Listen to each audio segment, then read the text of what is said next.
Hi everyone, and welcome to our web video series. Today we're going to be talking about money and relationships. Jen is going to talk a bit about cash flow and conversations to have before you move in together. Yeah.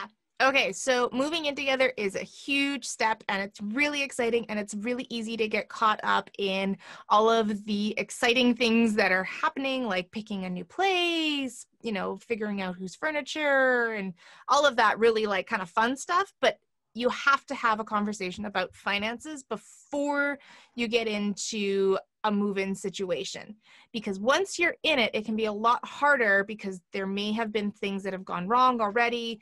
And if you can't have the conversation when everything's great, then let me tell you, it's going to be even harder when things go sideways. So have the conversation before you move in and just avoid all the ugly.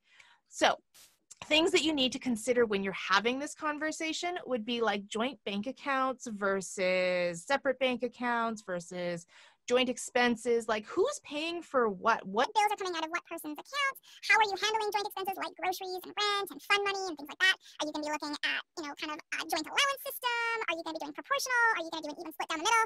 There's no wrong way to do it. You just have to find what works for you. And everybody's relationship and everybody's financial situation is different. So what works for myself or what works for Brittany or Alex may not work for you in your situation, but have the conversation with your partner so that you guys are on the same page so you don't have the fights when the bills come in. So the other part of it is whose name is going to go on the bills, because some of these things can affect your credit score. So make sure that you are very clear about who's going to be putting their name on the bills. Is it going to be both of you? Maybe both of you are going to be putting your names on the bills, or maybe it's just in one person's name. So really get clear on all of these little details, and everything will just be a little bit more smooth for you as you transition into a cohabiting couple. Now, as the government sees it, after 2 years in BC, so we're just talking about people in BC here, after 2 years, family law dictates that you are a married couple, which means that if you guys split, then anything that was brought in during the relationship gets split 50-50. Or actually, believe it's all the assets get split 50-50. Correct me if I'm wrong, anybody. I think you're correct. And of course, this is something you'd be checking with a lawyer about if you needed to. Yes, definitely check with a lawyer on the legalities. But for the most part, 2 years, you are considered married in the eyes of BC law.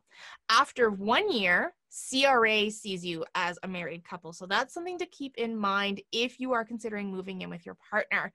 Now, if you have a child together, then that happens immediately. So the moment that child is born, you guys are considered married. Okay? So all these things need to be considered before you get into, that situation.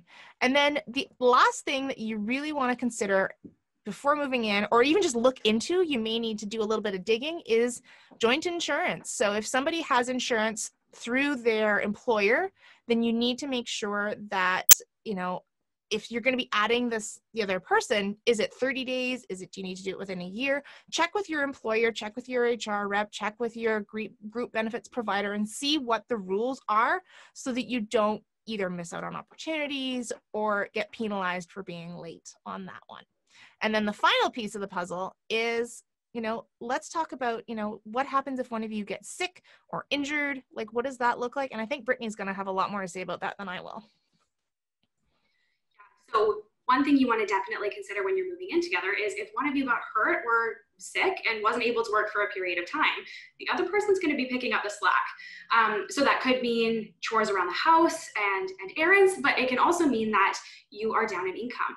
So make sure that you're looking into things like disability insurance that can protect you from situations like that and make them much less stressful on you and on your relationship.